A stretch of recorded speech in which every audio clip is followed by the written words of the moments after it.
Patay ang isang hinihinalang tulak ng droga sa buy-bust operation sa Pandacan, Maynila.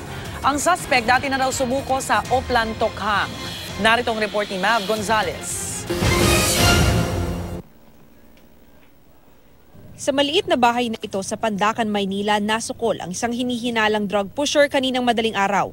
Target ng buy-bust operation si Michael Serrano alias Makmak na isa umanong kilalang tulak sa Beata. Pero hindi pa man umano nagkakaabutan ng item. Yung mga yan, mga pusher natin, may mga lookout pa rin po yan . Ngayon sa nangyayari, nababalitaan naman natin na mga nangyayari sa kanila. Ngayon pa lang may mga lookout na yan.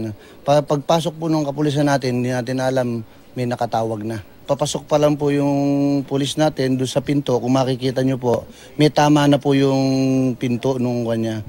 Kakakatok pa lang ang kapulisan natin, pinutokan na. Doon nagumanti ng putok ang mga pulis kung saan napatay ang sospek mula sa 3 tama sa dibdib.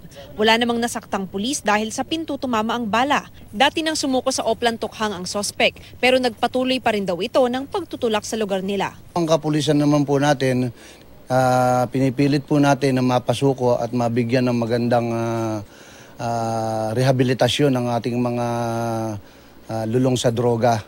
Pero sa ganyan pong pangyayari na ang ating kapulisan ay nasa panganib, wala po tayong magagawa kundi ipagtanggol ang sarili ng ating mga kapulisan.